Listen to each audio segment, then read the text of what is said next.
Yeah, because last time they were scurrying all the place over here.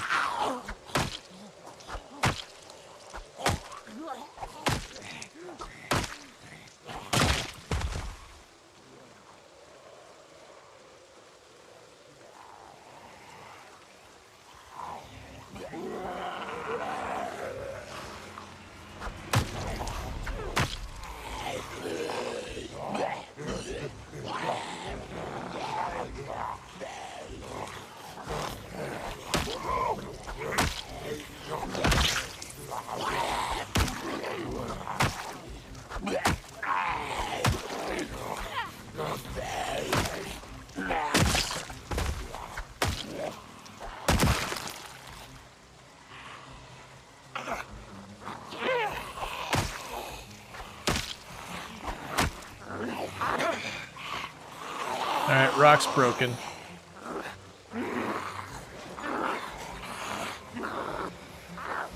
Okay. And we're getting tired and exerted, so it's time to go home. As he from the patch notes, reduce melee muscle strain to 60% now. Other sources are the same, muscle strain. Sandbox value hasn't changed. Reduced value is a new baseline. Yeah. That's what they're saying, is like just globally throughout the entire game it got reduced. So you don't, like, if you start a run, you wouldn't have to, like, make a new run to fix your settings.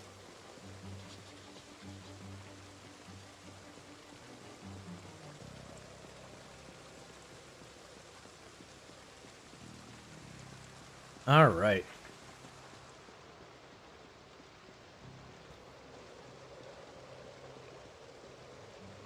So yeah, so we're just heading home now.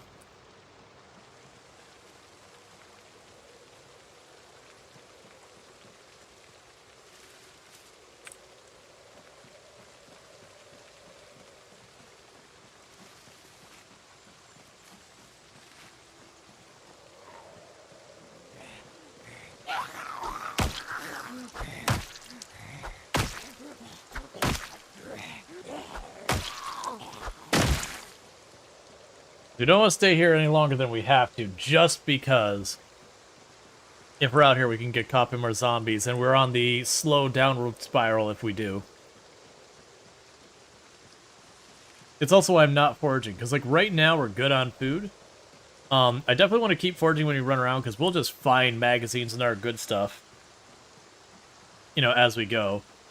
But for the moment I just want to get home before it gets too much darker, because it's already about 7 going on 8 p.m. And when it gets to about 9 or so, it's going to get really... Not 9, that's a little early. I mean, actually, no, that's about right. 9, 10, 11 o'clock is when it gets so unreasonably dark that you get yourself in trouble. And thank you for the follow. Welcome to the stream.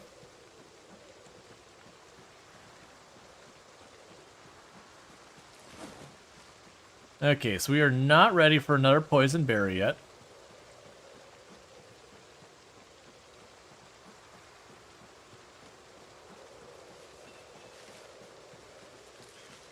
Do I still have a potato in my main inventory? No.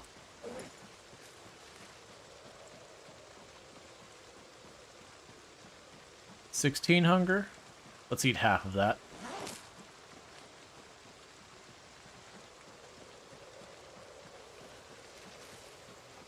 Okay.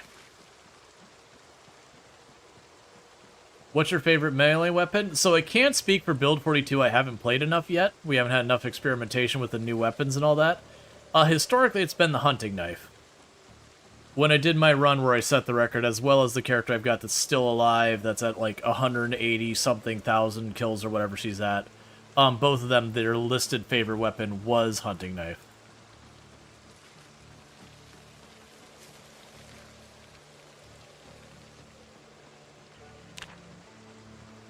I'll turn that back on. Now we're basically clear.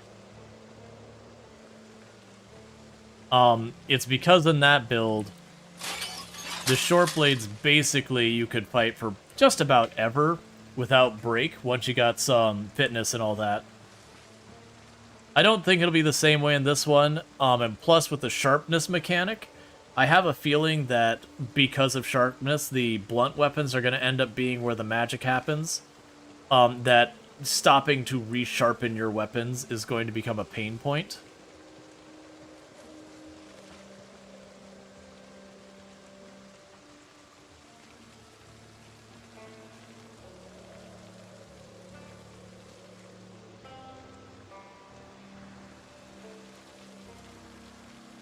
Okay, so jagged ones are limestone. That's good to know. That's a big flat rock.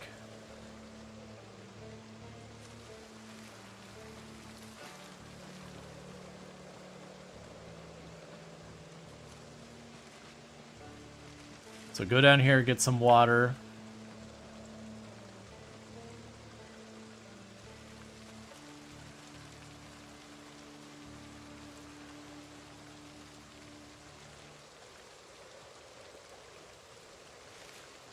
It's almost interesting just picking up all the stones. Like, I do wonder if it'll be a thing that you just clean up your area. The big thing is that all these trees and bushes and all that are going to be growing back in.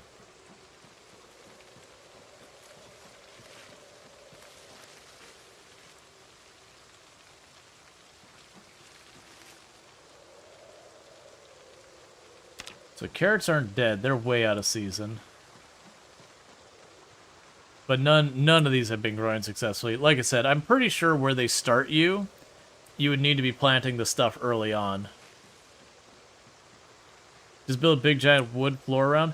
The problem is the nails. But I am wondering if as time goes on, it'll just get easier and easier for us to get the things I want. So far as, like, to be able to make our own nails and all that.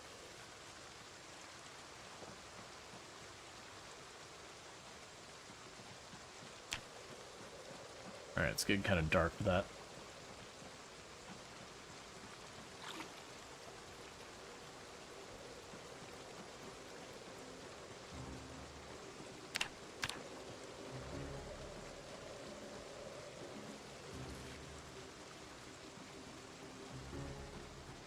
That's fine. We got our heart pulsing a little bit.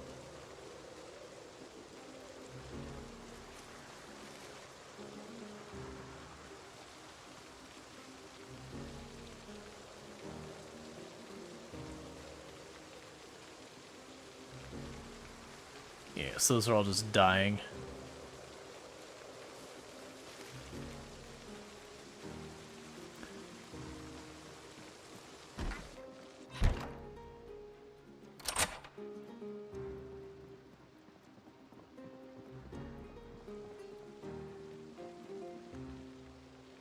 Okay, so let's see here what we got that we don't need to keep in our inventory so far as tools and all that. Long stick.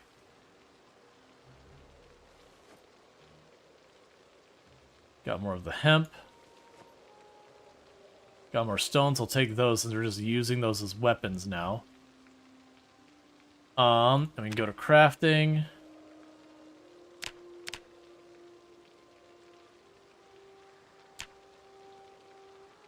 I don't really know why. I mean, I guess we might just be... Okay, it's just we were queasy enough. So it's just reducing our max health is all I was doing. I was just like watching the health go down. I'm like, you're gonna stop, right? I'd really like you to stop. Because stopping would be very good for me. Alright, so carpentry...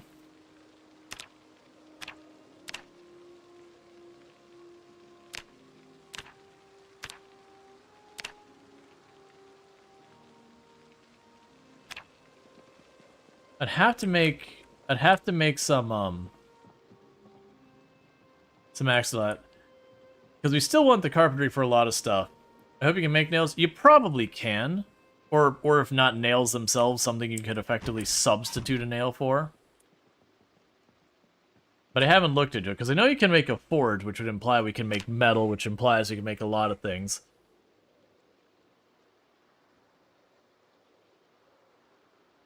Okay.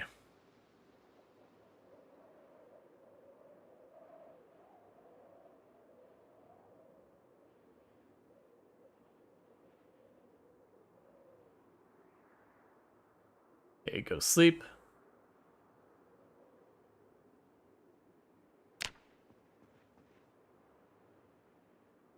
Yeah, no, deep wounds hurt you real bad. I've definitely panicked after getting a deep wound before, more than once.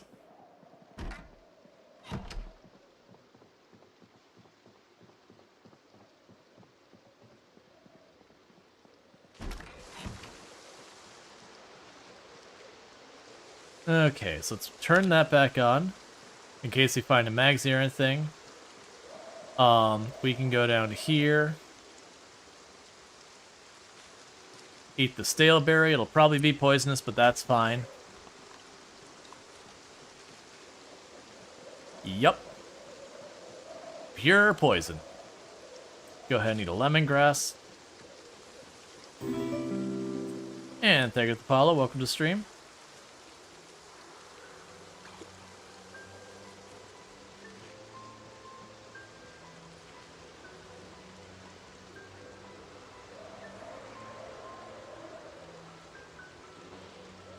I wonder why my search radius is shrinking so fast. Oh, it's because we're getting sick. Yeah, that's fair.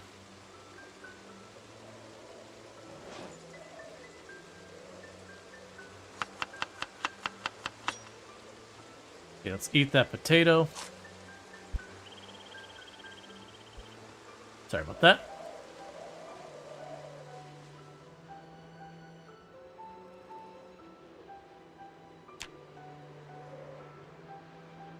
And I believe magazines, I want to say they count as trash items or whatever. I haven't been focusing on any of them specifically, but that's fine. Let's go ahead and get our radio ready.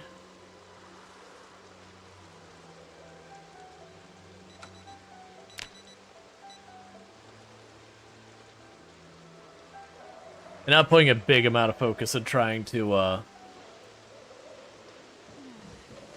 forage everywhere. Like, so far as, like, making sure I find goodies.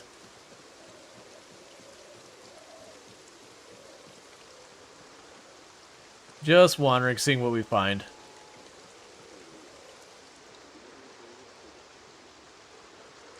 Okay, so we got to the farm yesterday, but we did not find what we're looking for. No animals were spotted or anything like that.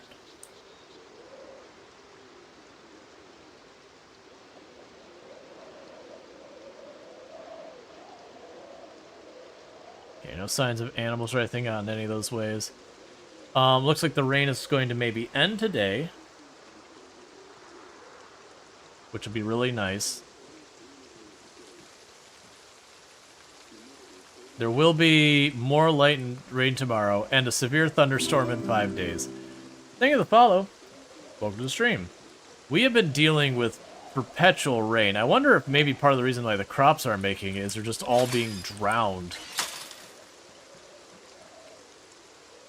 Okay, so no helicopter, no surprise there. We shouldn't be eligible for it.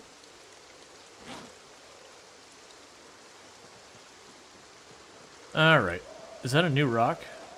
Okay, so it looks like the rocks might respawn or not. I'm not too sure. Because that'd be even more overpowered. It's also probable I just missed it.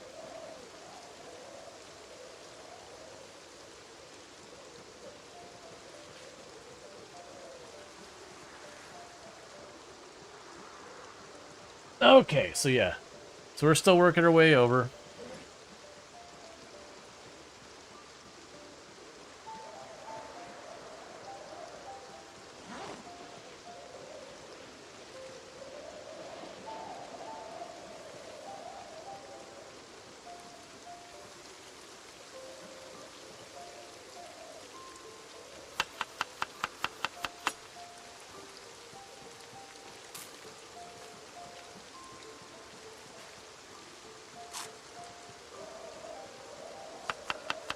Eventually, we might be able to start getting happy if we keep catching stuff they can forage and toss in a bowl.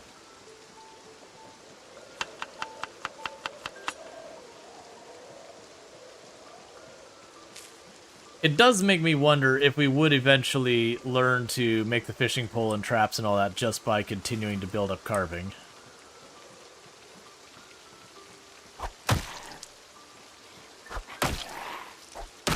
I almost feel bad. I don't. But I almost feel bad. For just walking up behind a zombie and just be like, plunk right in the back of the skull with a rock and just keep on strolling by.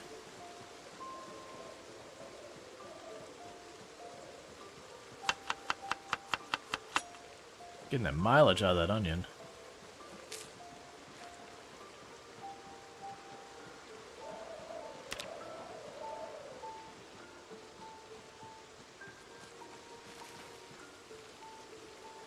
Acorns are good food. Good 6 of them too. Yeah, so this is what I was talking about with foraging. Once you get up to a certain point, like for just keeping hunger out of in control, foraging will take care of it. It just doesn't help with weight. And we honestly haven't stomped on hardly any zombies.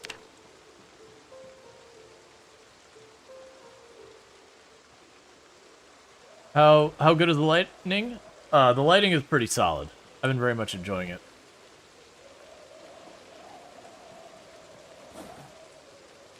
Okay.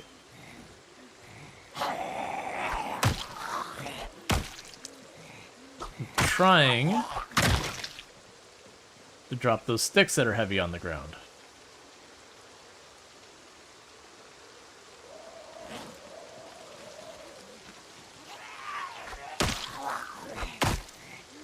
What level is foraging now? 5.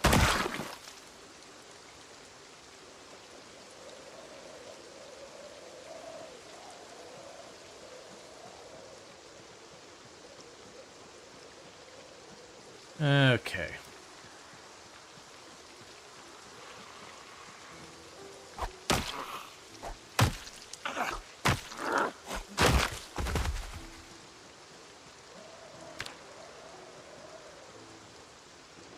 Alright, we just keep on rolling.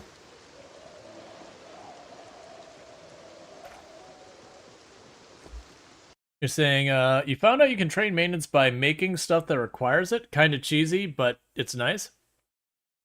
Hey, Soul Adams! Thanks so much for the 30 stream streak. Catch the last 30 streams, not miss a single one. No, it makes sense. If maintenance is a requirement to make something, it only makes sense that you get maintenance for doing the thing that requires it.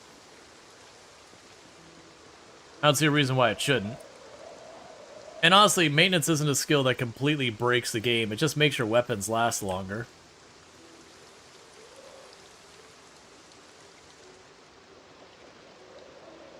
I'm trying to keep my eyes out in the woods for animals themselves.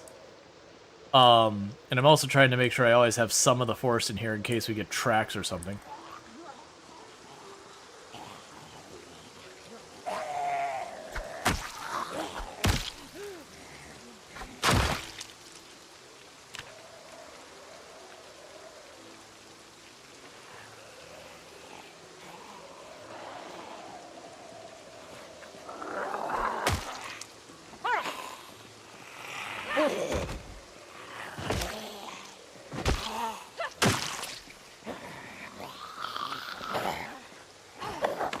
Alright.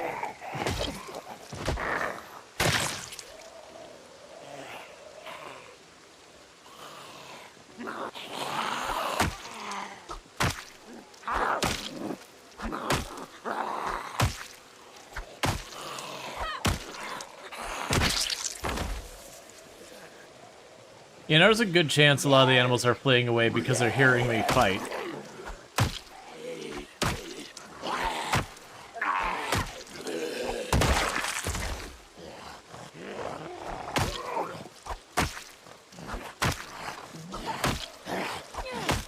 It doesn't help that because of the helicopter, I'm fighting here constantly.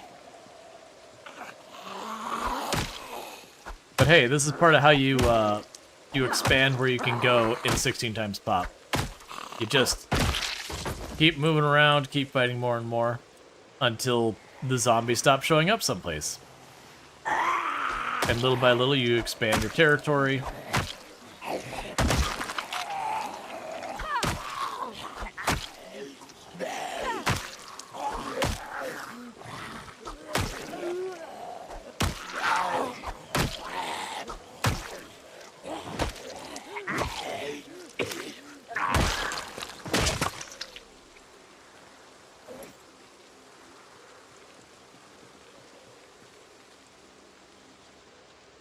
Alright. So let's sit down for a minute. Does no respawn work? You feel like you get more and more if it's not on?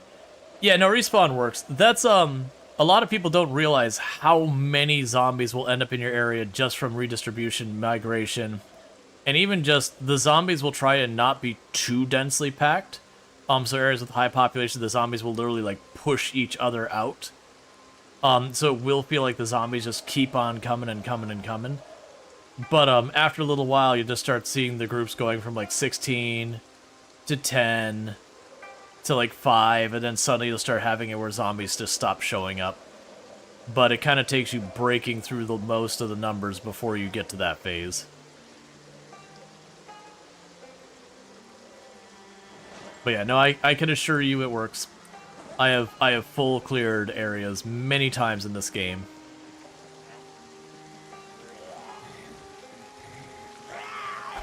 But it is the thing that you genuinely feel like you've just hit a wall and that the zombies keep coming until you eventually get to that point where you finally kill enough of them.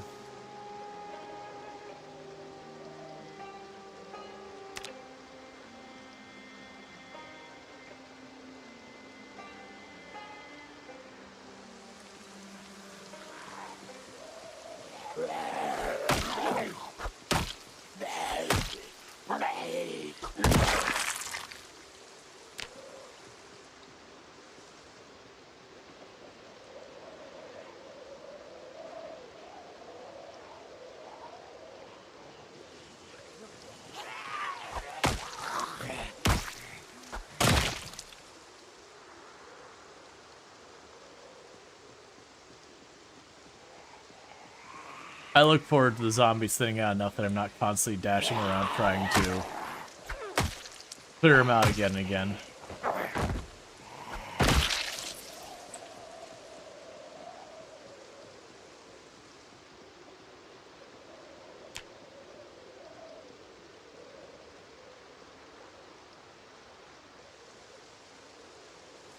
The good news is it looks like we're going to have all of this route cleared up in the future. So if I decide to run to this farm for any reason, it's just here.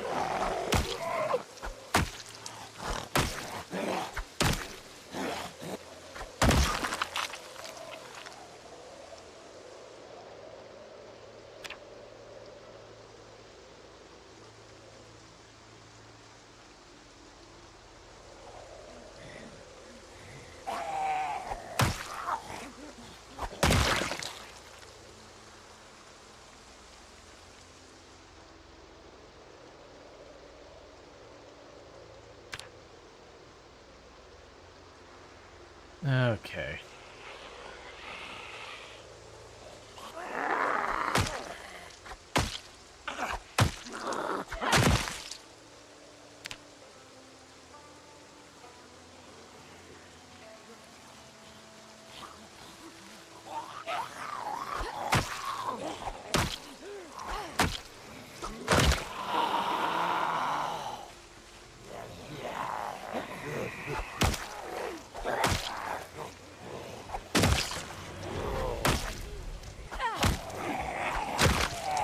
Oh, that was real close. I got real greedy to the swing, and I knew the moment I started, I was like, oh, I hope I don't get punished for this. Yeah, we got everything closing in again. Always on the straight up and down.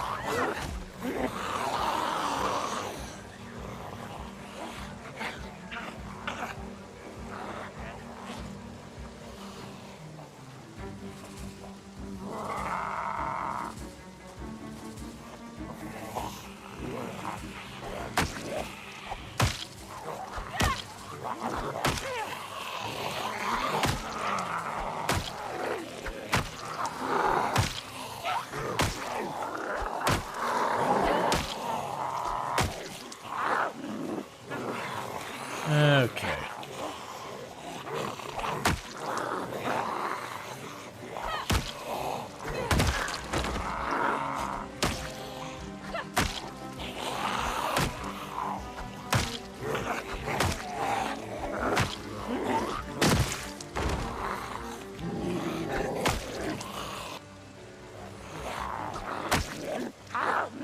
Come on.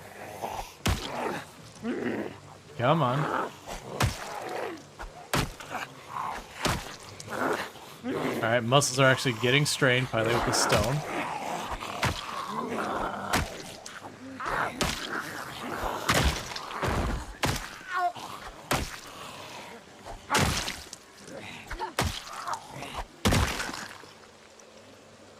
Okay. Let's sit down again or cover. But see, this pinpoint's here turned on for all of them anyway. So I don't. There's a 1.2 chance of zombie in build 42 having superhuman pinpoint hearing. Eagle-eyed, fast shambler, or the opposite. Yeah, no, it's definitely one of those things that you deal with that. But yeah, no, I don't have pinpoint hearing turned on. We have the defaults. It's just they're randomized now, so you get a bunch of them with pinpoint hearing.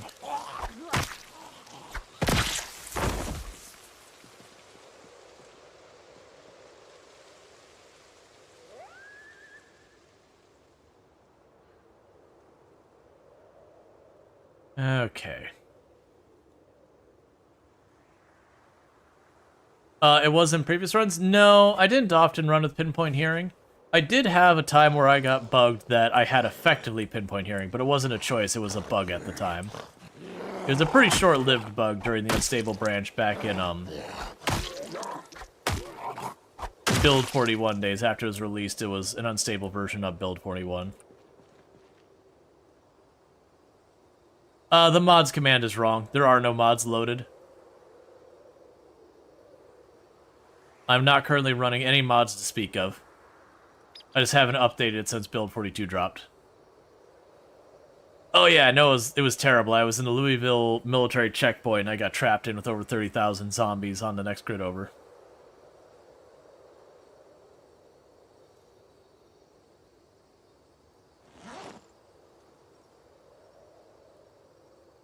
Let's see.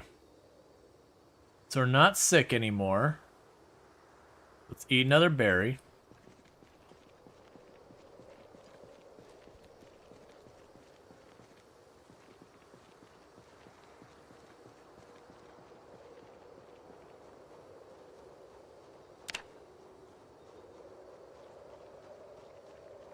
Yeah, no, that's the thing. I do have, like, update locked down and everything, so certain people can do it.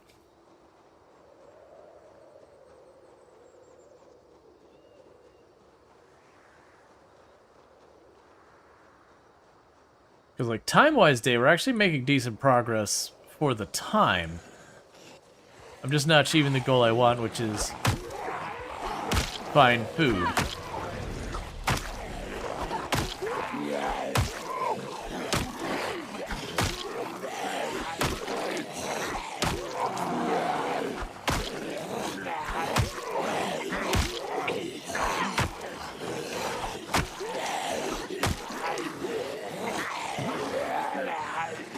Rock break? Yeah.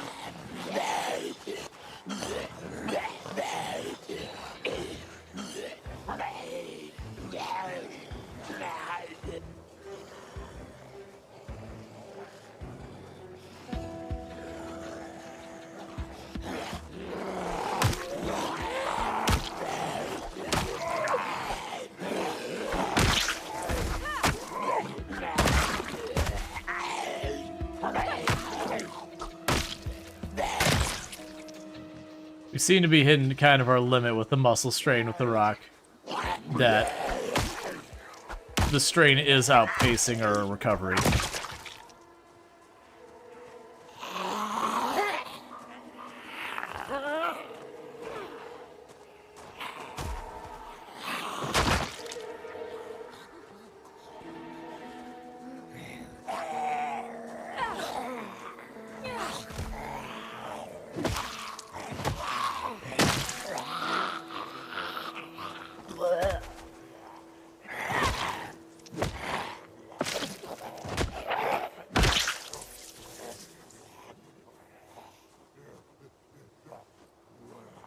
Alright, grab the doll.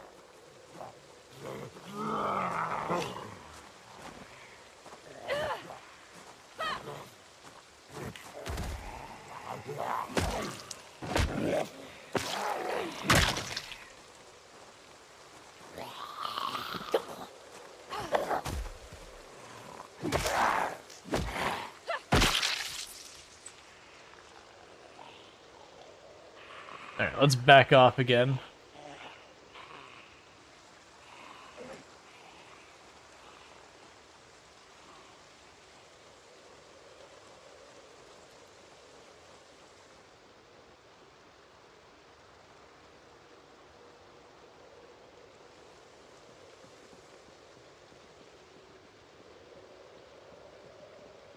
Okay, so let's kill this one. That might give me enough time to rest a little bit more. And I might just try checking east just a little bit and seeing what we find.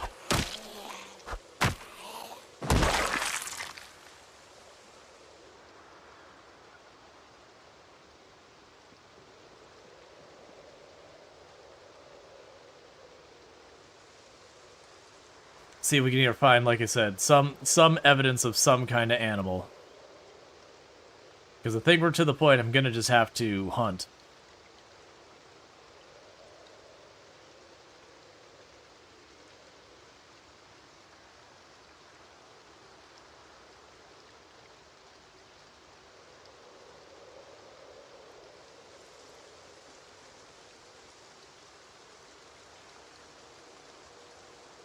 You just caught a 60-pound fish worth 240 hunger.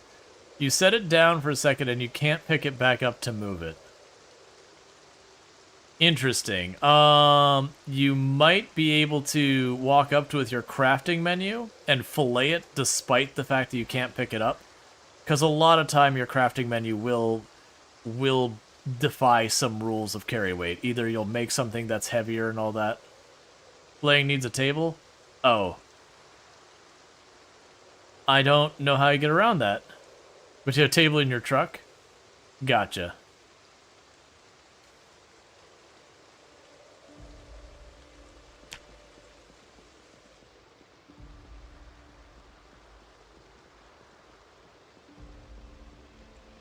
Yeah, so let's check east because we haven't checked too much here.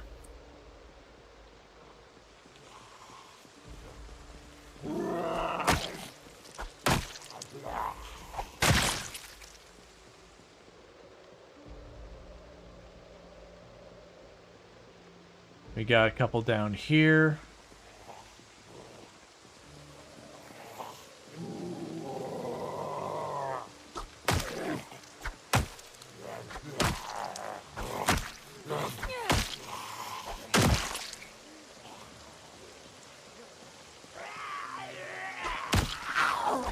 Alright. The good news is it doesn't seem like there's actually volume-wise that many zombies here. It just feels like there's a bunch scattered. Oh, that was not what I wanted. I went to move to the right, my character just stood there. I'm gonna have to test after stream.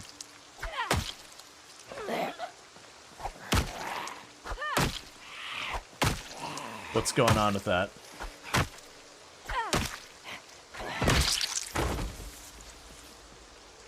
Another radio. Love to see it. You're a police officer. You do have a double holster, but I don't care about it, because I'm not going to be running around with the guns anyway, so... The holster's fairly irrelevant. It's just something to take up weight.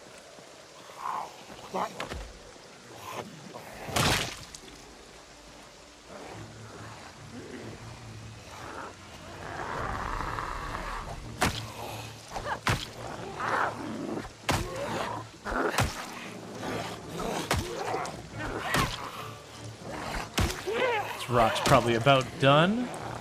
And I believe this is the last one we had.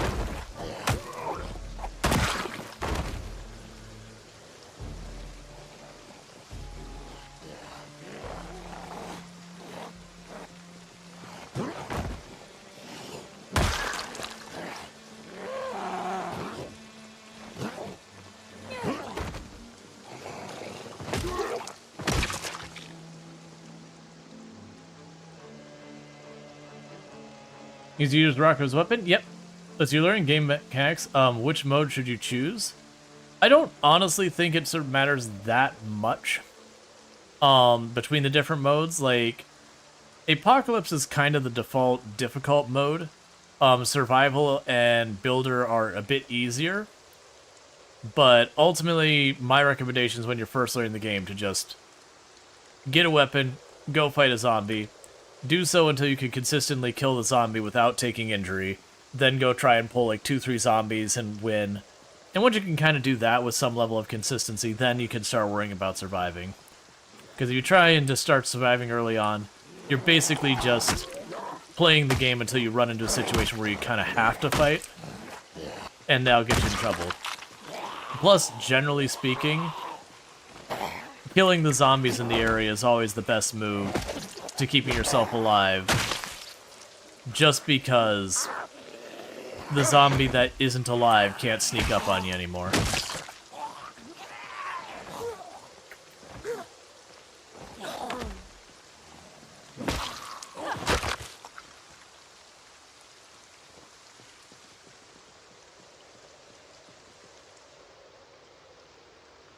You have an axe.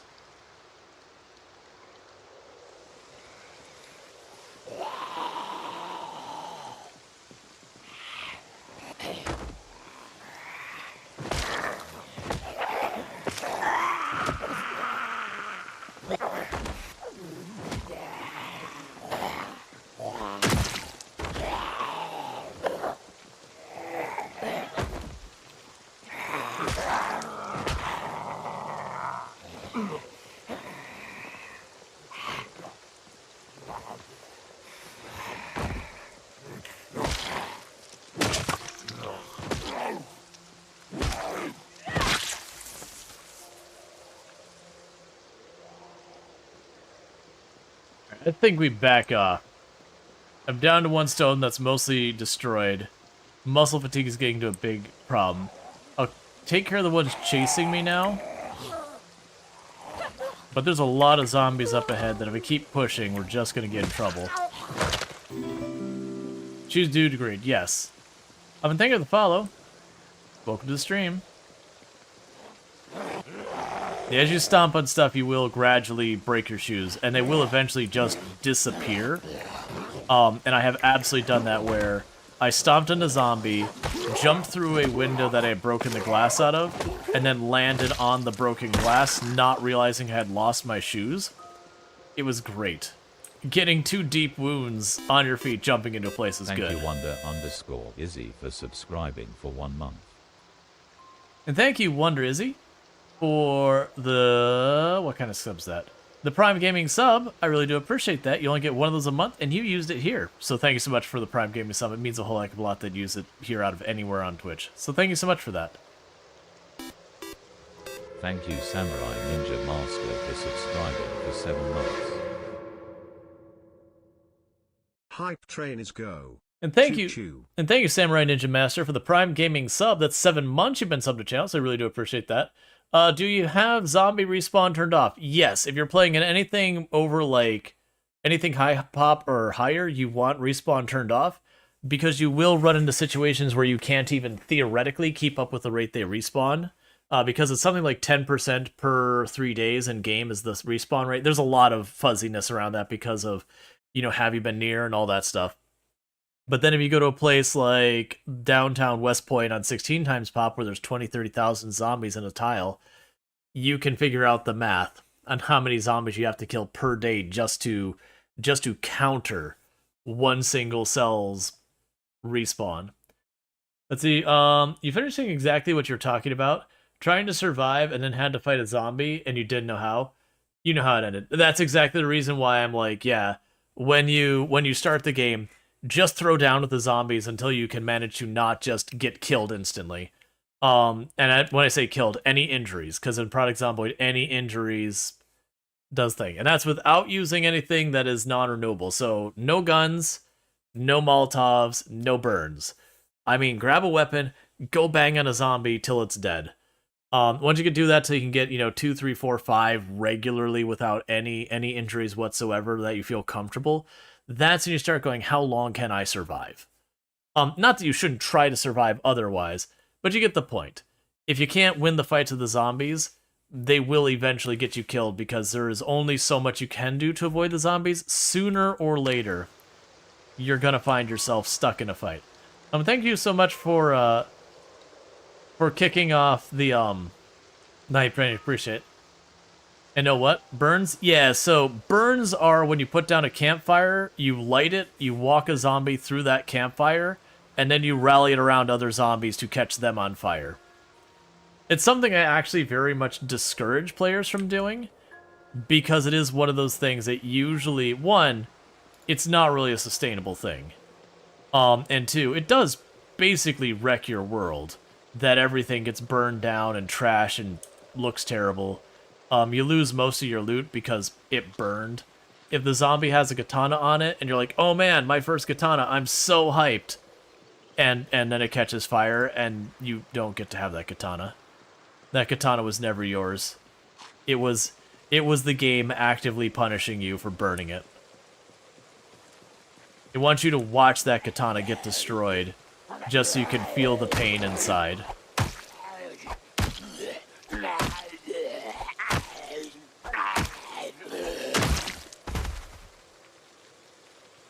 Alright, we're starting to move our way back, because it's going to be dark in not too long.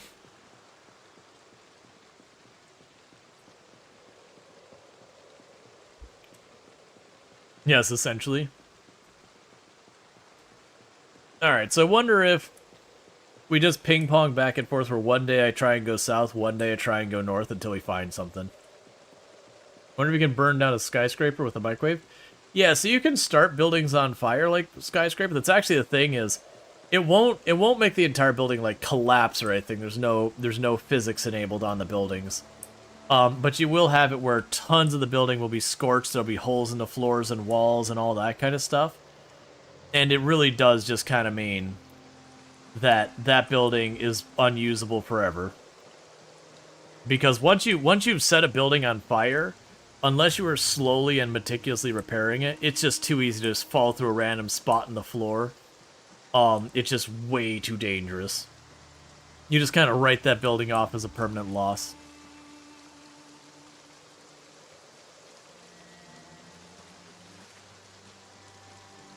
Alright. And it should be pretty dark by the time we get back.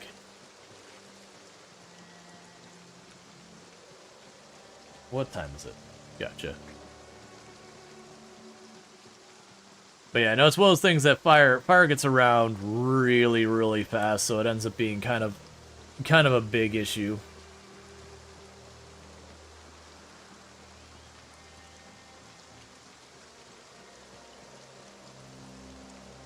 Alright, so go back to our house, get a sip of water. How are we doing in weight? Like 55? Something like that?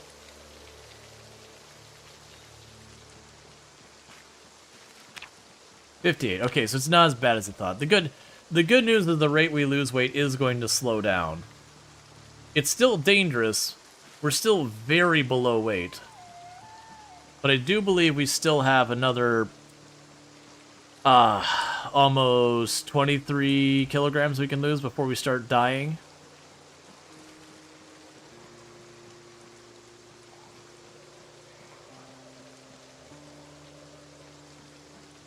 My big concern is I don't have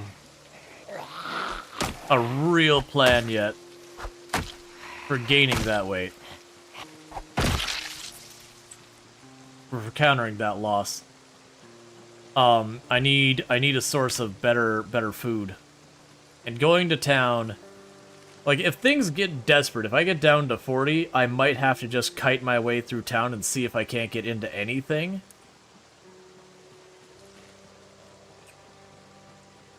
Yeah, no, you can't make a torch. You can make a,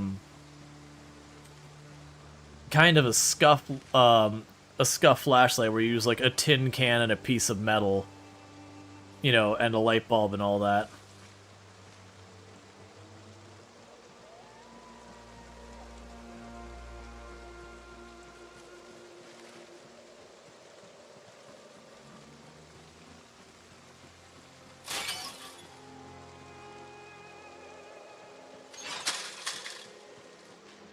Just forge up some lard? Man, I wish. You can, but even one lard stick wouldn't be enough to save us. It would definitely delay things.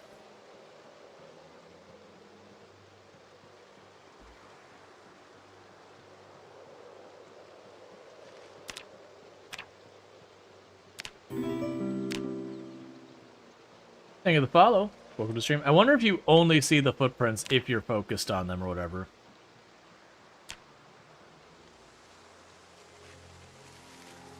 Lard comes in sticks? It can. It also can come in tubs. But yeah, no, lard can come in a stick like butter.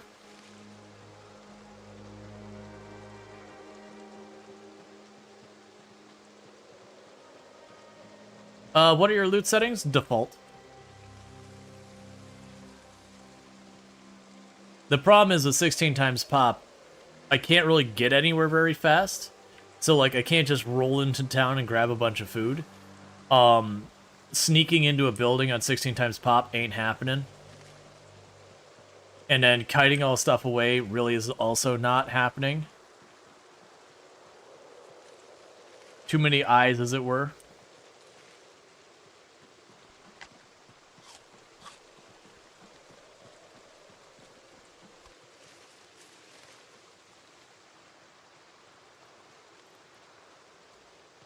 Let's see, you don't think you've ever seen that here? But you're also not into animal fat or fat in general. Yeah, you don't, like, you can find it here in the US, but it's not something you see very often. Which, to be fair, most people in the US these days are not just buying lard. Butter people absolutely buy, and margarine people buy a lot of. But, like, lard, straight up lard. That's mostly like old-timer recipes that, you know, their entire family's been cooking this recipe the same way for the last 1,000 years, and they're not going to change. Which, you know, fair enough. I'm exaggerating with 1,000.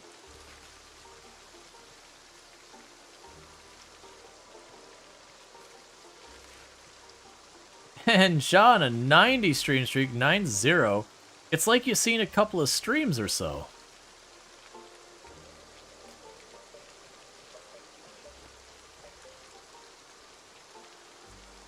Thank you so much for continuing to tune in and check out the channel. I'm glad you've been enjoying enough to keep coming back.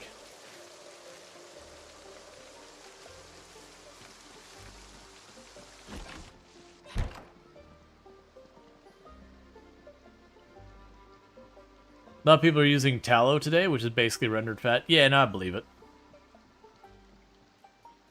I mean, fat's still absolutely being used. Like, that is 100% a thing, that people still do stuff with fat. But, like, straight up lard as lard, you don't see that much. It's not never. They still sell it.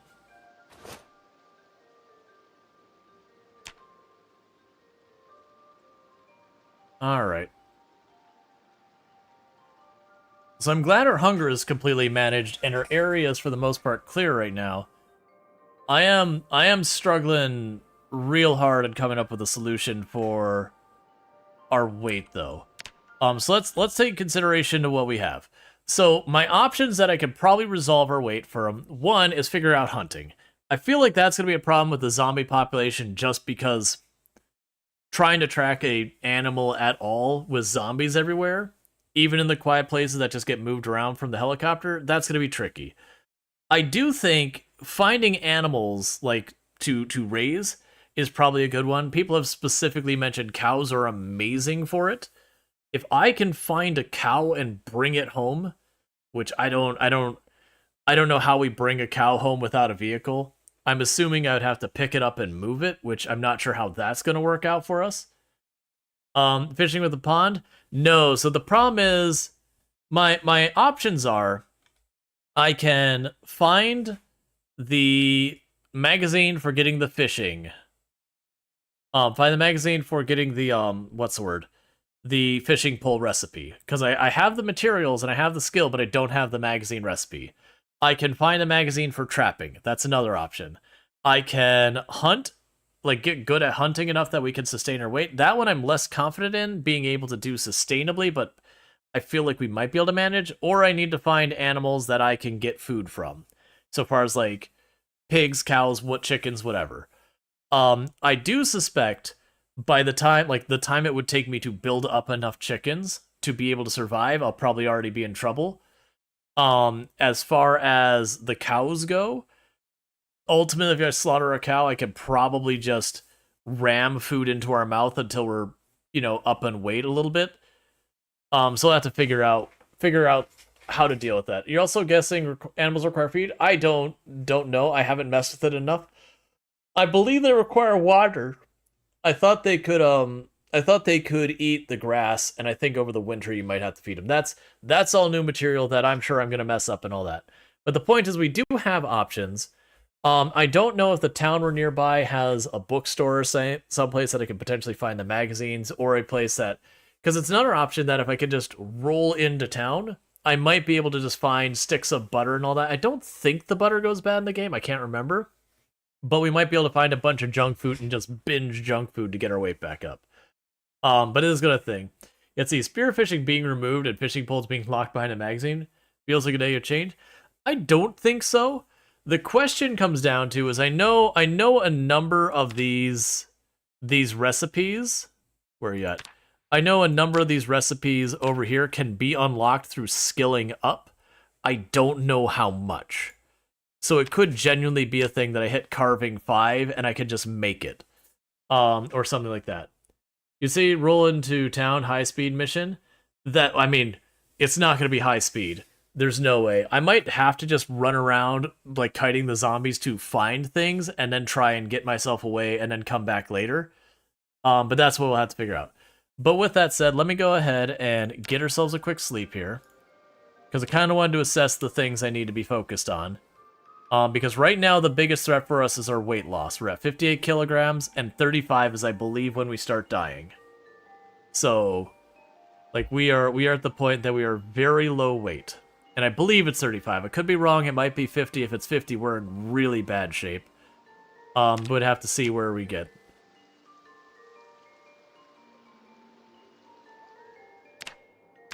Alright, but with that said, what is going to happen, though, unfortunately, chat, is it getting well past when I normally wrap up. But don't go anywhere, because we're going to go find someone for us to raid. If you are watching over on YouTube, what you are going to want to do is hit subscribe and all that over on the YouTube side, because I can't host you out because I don't have enough subs. I need 1,000 to do that, and I really appreciate you getting me there. But for those over here on Twitch, don't go anywhere. I'm sure there's going to be well past